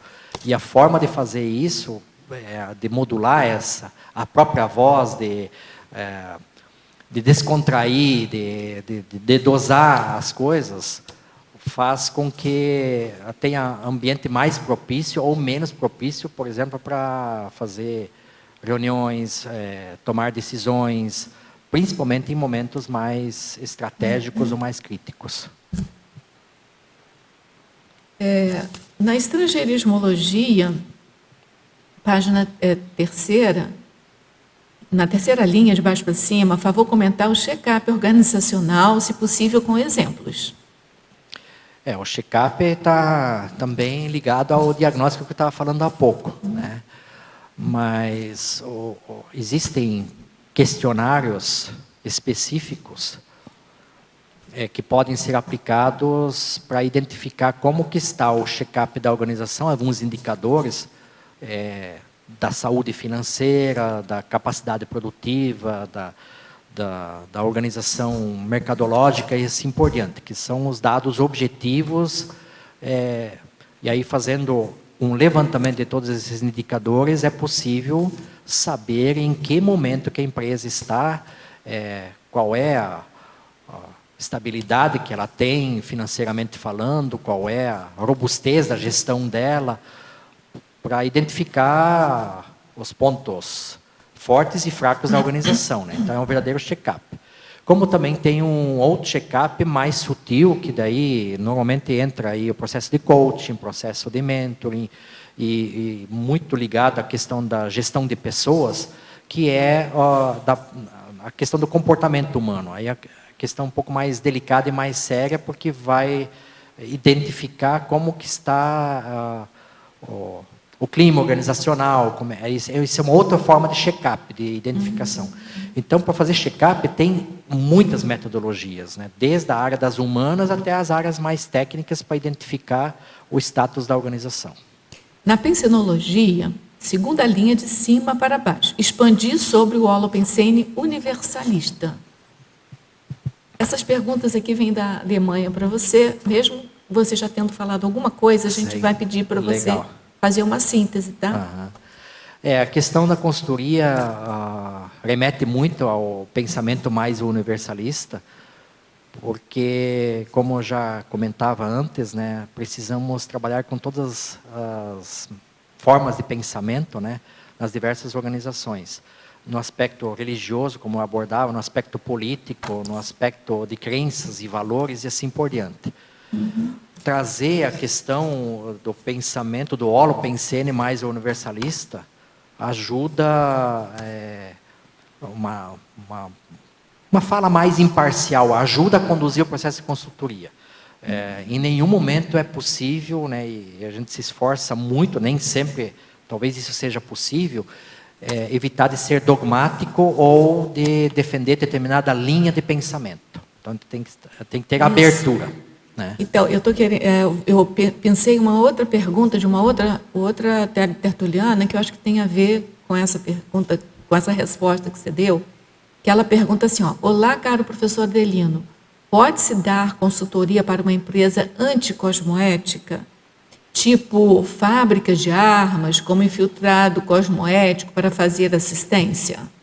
Até pode, na condição de infiltrado cosmoético. Mas essa coisa de infiltrado cosmoético é muito sério. É muito sério e não é banalizável, né? Vamos chamar assim, né? Eu não tenho nenhum cliente hoje nesta linha, né? Eu acho também não, já tenho como posicionamento, quando a coisa é muito anticosmoética, talvez tenha que fazer uma assistência anônima, de outra forma, de outra maneira, né? porque o envolvimento direto pode trazer alguns comprometimentos difíceis de administrar. Eu acho que essa coisa de infiltrado cosmoético é muito perigoso para a gente justificar uma permanência numa empresa Sim. anticosmoética. Porque, assim, como que eu vou te dizer? Eu acho que tem que ter um nível evolutivo muito alto para você fazer uma infiltração. Porque não é moleza. É muito sério isso aí. Mas a escolha nesse momento é não fazer. Não fazer.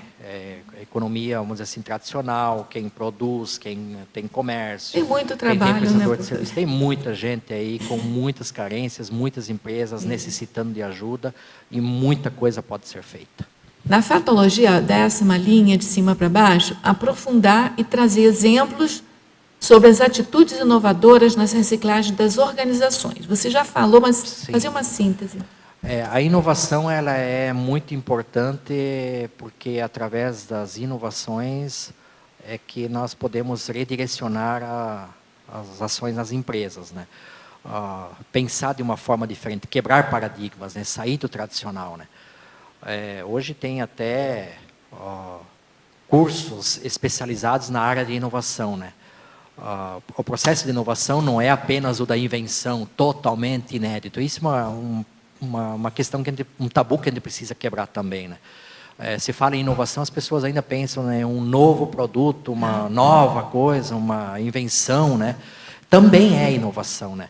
Mas a inovação ela pode acontecer através de melhoria contínua em pequenas ações do dia a dia, nos processos, nas atividades, pensar diferente, fazer de forma diferente, se organizar de forma diferente, isto é inovação. E criatividade também é isso, criatividade também, né? Quer dizer, fazer de forma diferente. né? Na fatologia, 3ª linha, de baixo para cima, poderia expandir o medo e a insegurança no enfrentamento das adversidades? Também você já andou falando, mas Sim. faz uma síntese.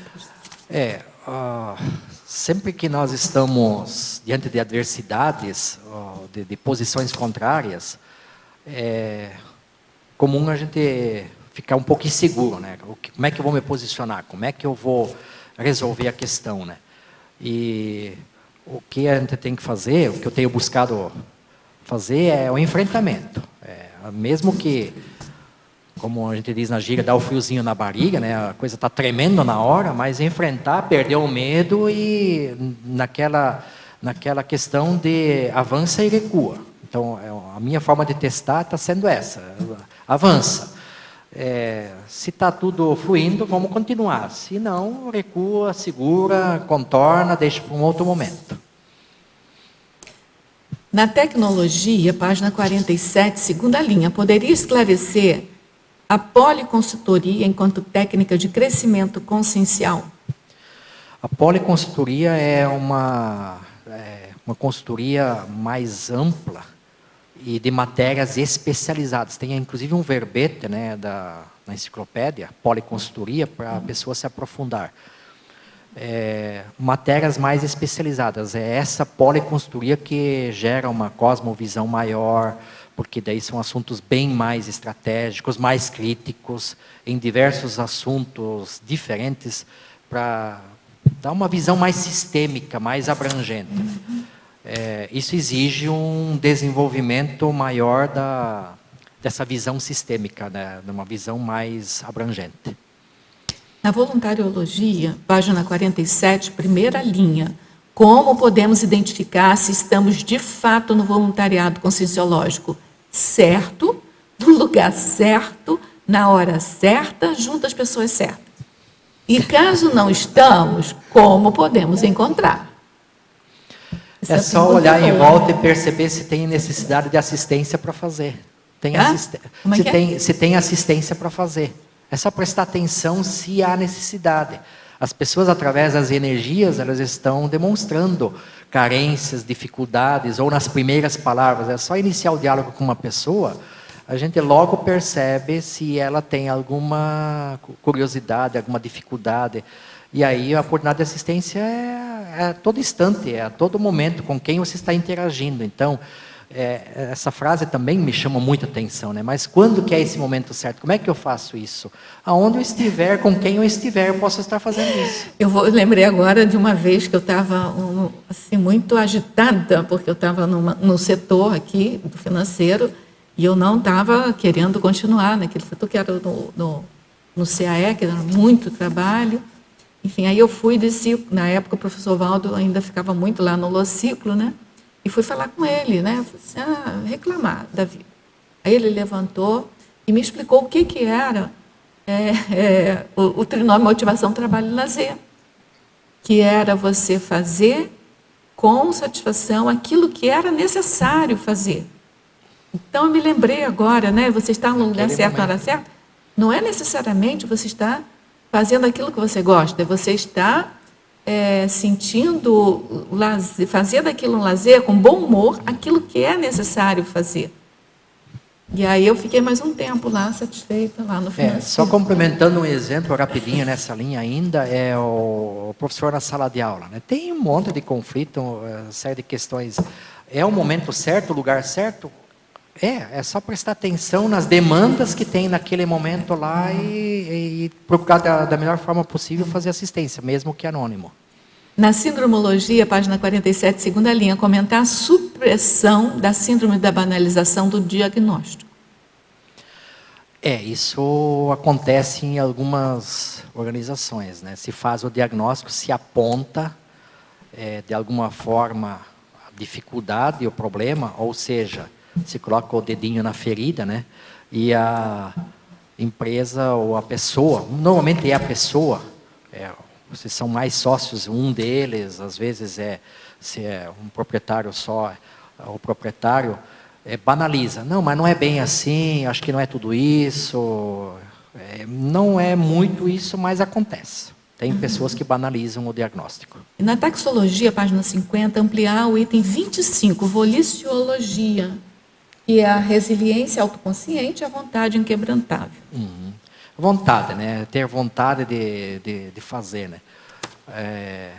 É o desafio, né? Sempre estar pronto para fazer o melhor possível. Quando a gente faz o melhor possível, mostra a intencionalidade que estou fazendo o melhor possível, e faz isso com vontade, fazer isso de maneira disciplinada, você está demonstrando que você está procurando fazer o melhor. E quando não deu certo, admitir, tentei, não consegui. Mas a resiliência, o que é? A resiliência é a persistência. Às vezes a gente não pode jogar toalha. É uma, é duas, é três, é tentar mais vezes, de formas diferentes, para a gente chegar lá. Quer fazer a sua pergunta? Na realidade, eu ia fazer, que era do voluntariado mesmo. Já foi feito, então? Bom, mas tem duas aqui agora que eu separei aqui. Na página 46, na parafatologia, a autodisponibilidade parapsíquica interassistencial, auxiliando na orientação. A primeira é essa. Nós já falamos também um pouquinho sobre isso, que é a questão de estar na empresa ou no ambiente para perceber realmente o que se passa naquele ambiente, perceber as energias daquele ambiente. Quando nós fazemos isso, procurando se desligar um pouquinho do dia a dia, porque nosso dia a dia sempre é muito agitado, por isso que a gente não percebe a questão do parapsiquismo, às vezes, as coisas passam batido, porque não prestamos atenção na energia sutil daquele ambiente, nas manifestações mais sutis das pessoas. Então, ficar autodisponível, ficar mais de prontidão e prestar atenção nos detalhes, predispõe para a gente entender melhor e daí sim qualificar a orientação.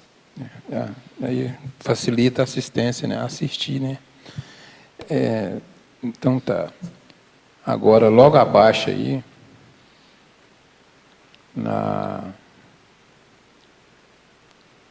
sinalética, né? A sinalética energética parapsíquica, não sei se você já falou disso. A sinalética energética é prestar atenção principalmente na própria sinalética, né?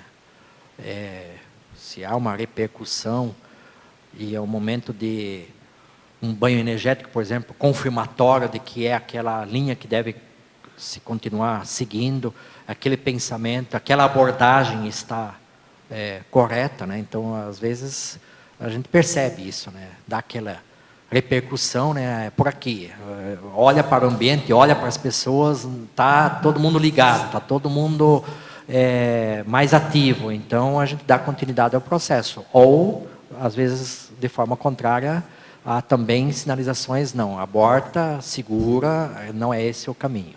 Né? Tudo bem? Então, tá. Só mais um aqui, Rosa, por favor, rapidinho aqui. Então, a vivência da projetabilidade lúcida promovendo acessos às informações multidimensionais das decisões. Isso, né? Você já teve alguma experiência, alguma projeção que... Já falamos, já falamos, né? disso também, né? Mas só rapidinho, reforçando a questão da dificuldade nesse momento ainda da rememoração com lucidez dessas reuniões extrafísicas que eu tenho participado. A mais impactante foi quando eu estava escrevendo um verbete que eu consegui produzir uma taxologia que eu queria produzir de uma forma bem mais avançada ou qualificada do que até eu mesmo imaginava.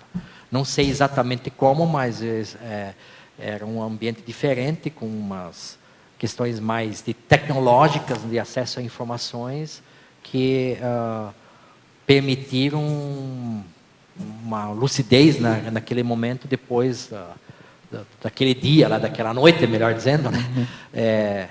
Que trouxe assim uma experiência bastante interessante. Legal, Delino, parabéns pelo verbete. Obrigado. Na estrangeirismologia, segunda linha, a respeito da awareness empreendedora, como aplicar a consultoria cosmoética quando ainda a maioria das empresas visa apenas o lucro financeiro? Muito bem. A awareness empreendedora é a percepção do empreendedorismo, né? E empreender significa desenvolver os negócios, porém, a maioria dos empresários, ou muitos empresários, às vezes não são empreendedores, se tornam donos de negócio, né? Então, as coisas se confundem muito, né? Ser empreendedor é desenvolver pessoas, é desenvolver os negócios e nem sempre buscando somente lucro final. Lógico, lucro final é necessário para realimentar o ciclo, para desenvolver as atividades e garantir a continuidade do negócio. Mas há também muita dedicação de algumas pessoas em até esquecendo a ética empresarial. E aí acontece tudo quanto é forma de manipulações para buscar o lucro de uma forma sem muitos critérios, sem muita ética e sem muito princípio, né? Isso é discutível, né? Isso pode ser um interesse mais pessoal do que o organizacional. A organização acho que tem uma função social mais ampla, de buscar essa rentabilidade financeira, sim, mas também de promover toda uma assistência de pessoas que estão ligadas a ela, né? Na parafatologia, poderia ampliar, de acordo com suas experiências, a autovivência do estado vibracional profilático, você já andou falando isso, e o amparo extrafísico de função no discernimento orientador? Faz uma síntese também, porque você já falou bastante sobre isso. Sim, também já detalhamos. A gente está com muita pergunta. Principalmente em reuniões, aí a gente tem a questão dessa percepção energética mesmo, né? E fazer o estado vibracional antes e até, se possível, durante o processo, é muito importante, que amplie a conexão com o amparador. E essa conexão facilita o discernimento, a lucidez, para ter uma orientação mais objetiva, né? Na fatologia, 16ª linha, favor explanar sobre o método do planejamento, desenvolvimento, checagem e ação corretiva para alavancagem das soluções. Esse é o famoso PDCA, né? Já muito utilizado, né, em todas as organizações. É uma metodologia mundialmente conhecida e que facilita qualquer processo de organização, né? Primeiro, se planeja uma atividade, estabelece a meta, depois executa, desenvolve aquela atividade, aí faz a aferição, a verificação, checagem, atendeu o objetivo, a meta, ok, tudo bem, o ciclo fechou.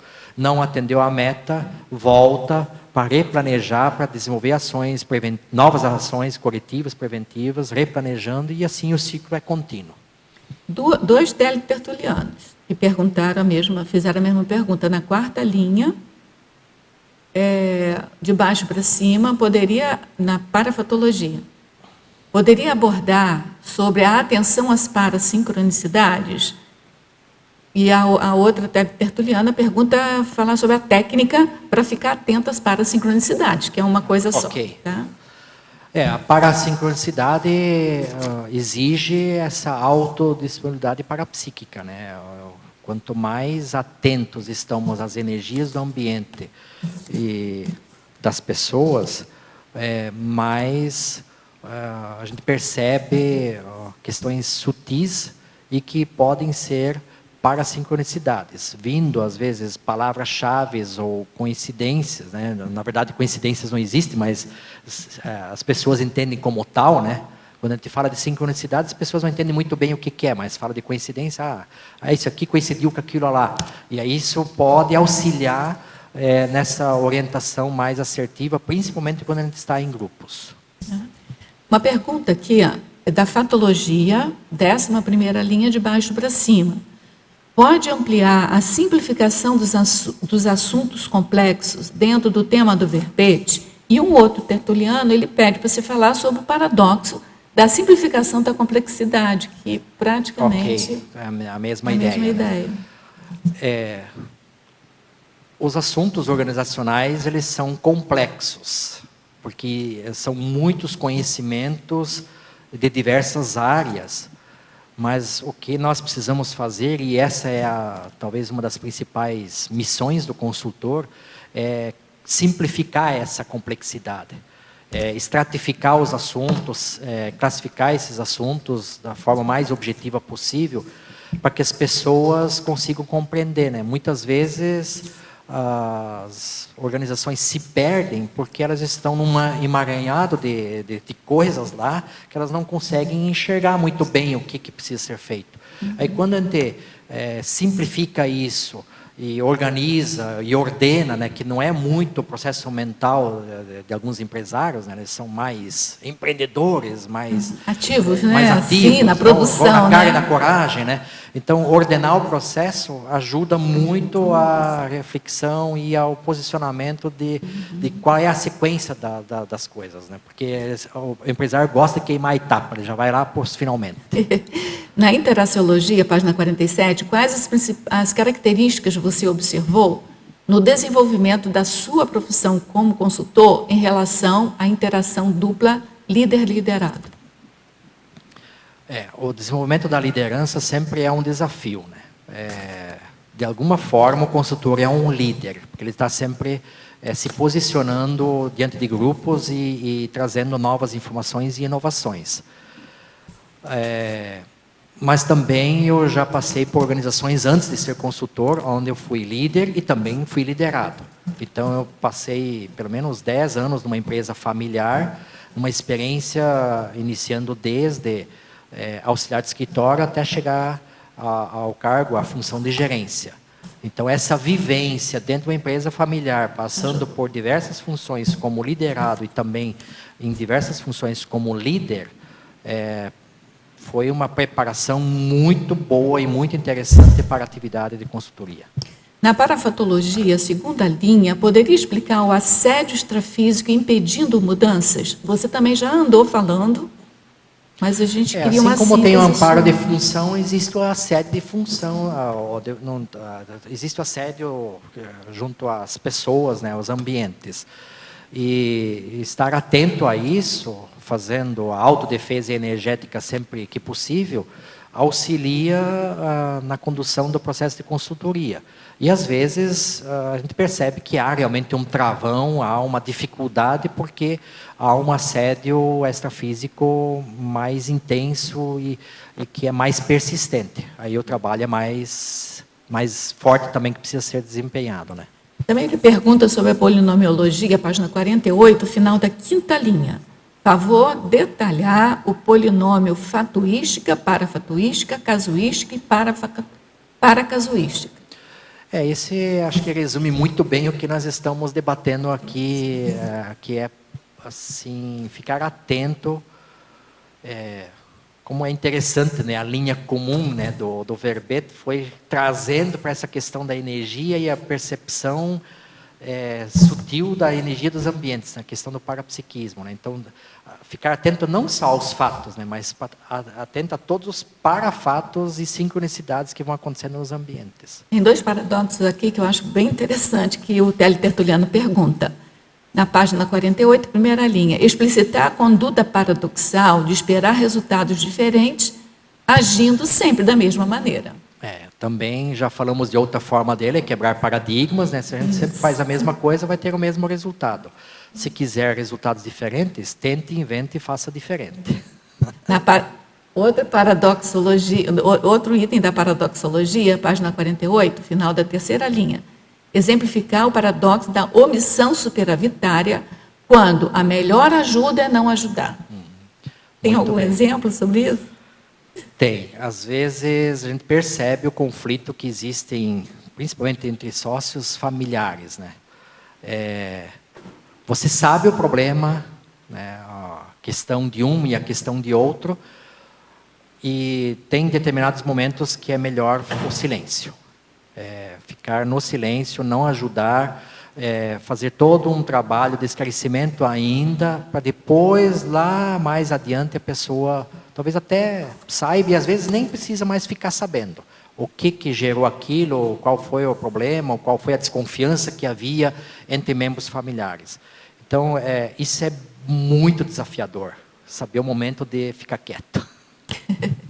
Na fobiologia, página 48, 2ª linha, o que caracteriza a alodoxafobia? Acho que é assim que fala, alodoxafobia. Isso é o medo do julgamento dos outros e o medo da opinião dos outros. Isso é um medo muito intenso, bastante comum até. Eu não vou fazer isso porque o que os outros vão pensar, o que os outros vão achar. Então, esse medo de ser julgado pelos outros acaba complicando as coisas, acaba dificultando o processo de mudança, muitas vezes, dentro das organizações.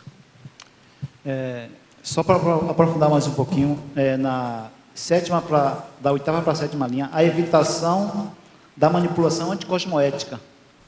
Na fatologia? Na fatologia, página 46. Se tiver um exemplo, melhor.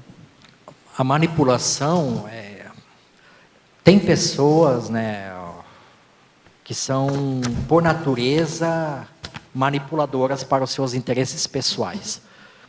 E, às vezes, utilizam até da antiética para chegar nos resultados. Não importam muito os meios, interessam os fins, né? Então, existem pessoas, essas são mais difíceis para orientar. É desafiador fazer uma assistência ou um esclarecimento às pessoas que, de forma inteligente, manipulam as situações buscando interesses bem específicos, às vezes pessoais, ou querendo ocultar a verdadeira razão das falhas que estão acontecendo na empresa. Seria uma oportunidade de fazer um Ataris? Sim, é possível, mas tem que ser feito com muito critério, com muito cuidado, porque como a pessoa manipula, existe o risco de distorção dos fatos ou das situações, e até já aconteceu de você ser envolvido no processo e não foi bem isso que foi falado, e a pessoa vai manipulando, porque aos poucos é possível esclarecer, mas talvez o trabalho mais desafiador que tem para a consultoria, trabalhar com pessoas manipuladoras. Ok. Na página 50, o parágrafo, desenvolver esse parágrafo desafio, que eu achei ele bem importante. A consultoria cosmoética tem como maior desafio desenvolver a teática do sobrepairamento cosmoético, viabilizando o aprofundamento do diagnóstico profissional e organizacional multidimensional para aplicar soluções conscientes, elevando o discernimento, promovendo a TARES e a interassistencialidade lúcida. É a síntese do seu verbete. Legal. Mas o que me chama a atenção é do sobrepairamento cosmoético. Pode falar para a gente? Sobrepairar, né, significa ficar à distância, analisando com bastante critério os fatos e parafatos, né? Então, não tenho uma conclusão ainda e vou fazer as aferições necessárias, as verificações necessárias e depois parar alto, né? Ou seja, conseguir olhar o contexto, imaginando uma reunião onde tem 10 pessoas presentes, eu sempre brinco, é como se a gente tivesse a capacidade de sair da cadeira e olhar os 10 participantes de cima. Como se estivesse num helicóptero, né? Olhando a situação do alto e vendo todos os conflitos, interconexões e qual é a melhor frase, ou qual é a palavra-chave, ou qual é a orientação tarística que eu tenho que colocar naquele instante, naquele momento. Quer dizer, qual é a TARES? O que realmente vai ajudar esse grupo, né? Isso exige uma capacidade de análise e síntese muito grande, para chegarmos num ponto que é a interassistencialidade lúcida. Quanto mais lucidez a gente tiver nesse processo, mais assistência vai estar acontecendo entre essas pessoas, né?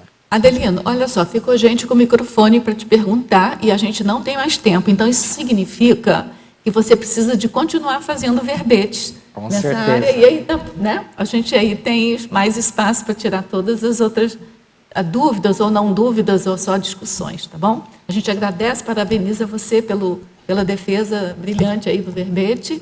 A gente agradece a presença de todos vocês aqui, pelas energias, pelo trabalho aqui de dialogar conosco, né? de alimentar o nosso debate. Aos teletertulianos, a gente agradece, a gente teve uma presença virtual bastante significativa, a gente agradece a participação e sempre eu gosto de fazer o lembrete de que são os tertulianos, os teletertulianos, com verbetógrafo do dia, que movimentam o nosso debate. Então, a gente quer, a gente precisa, a gente solicita, a gente convida que vocês participem sempre, diariamente, conosco, de 12h30 a 2h30 da tarde, para que a gente consiga fazer sempre debates bem interessantes aqui. E a gente passa, então, para os nossos comerciais. Na tertúlia de hoje, nós tivemos 29 assinaturas no livro de presença, 9 perguntas presenciais e 43 perguntas online. Agora, vamos aos recados do dia. Nós temos a professora Meracilde, vai falar sobre o complementário, e a professora Cristiane Ferraro, para sociograma retrocognitivo. Boa tarde a todos. Eu estou aqui para convidá-los ao acoplamentário. O acoplamentário, para quem não sabe, é um laboratório grupal, multidimensional, que ele é tecnicamente organizado para desenvolver experimentos, o desenvolvimento do parapsiquismo e os atributos conscienciais. Nós temos alguns benefícios que eu acho que vale a pena a gente citar, que é a autopesquisa, a convivialidade, o epicentrismo, a interassistencialidade e a identificação dos trafores, para podermos trabalhar e termos uma convivialidade, inclusive, mais sadia. Nesse mês de junho, no próximo mês, hoje nós estamos dia 30 de maio, né? No próximo mês de junho, nós teremos 2 acoplamentários, e que vai trabalhar a questão da convivialidade. No primeiro, do dia 10 ao dia 12, a temática é grupalidade, que tem tudo a ver com o convívio. E o segundo acoplamentário vai ser no dia 24 ao dia 26, que com a temática a ortoconviviologia. Então, se você está se programando para vir para Foz do Iguaçu, programe-se para esses 2 acoplamentários, ou um desses acoplamentários, e será um prazer estar debatendo com vocês aqui, no acoplamentário. Qualquer informação, ligue para o CAEC, né, no telefone do CAEC, que é, deixa eu ver aqui, qual que é o telefone? Mas, olha só, liga para a recepção do CAEC no 3525-2652. Muito obrigada. Boa tarde a todos. O convite é para o curso Parasociograma Retrocognitivo. É um curso inédito, né, diferente dos anteriores. Nós vamos trabalhar somente com um grupo de convívio, que será a família nuclear. E a partir desse estudo das personalidades da família nuclear e amizades de infância e adolescência, iremos levantar algumas hipóteses a respeito das vidas passadas. Como o Adelino estava falando, vamos, através desse mapeamento, tentar nos distanciar, sobrepairar a condição da nossa família para levantar essas hipóteses. E por que estudar as vidas passadas, né? O objetivo é que a gente possa atuar hoje, no momento presente, de uma forma mais cosmoética e de uma forma mais prioritária, né, do ponto de vista evolutivo. Maiores informações podem ser colhidas através do DDD 45, telefone 9121-0717, da Consecutivos, ou então pelo telefone do CAEC, 3525-2652, também 45, ou direto na recepção do CAEC. Obrigada. Na tertúlia de amanhã, nós teremos o verbete do título Carta, da especialidade Comunicologia, com a verbetógrafa professora Kátia Aracaki. Obrigada a todos.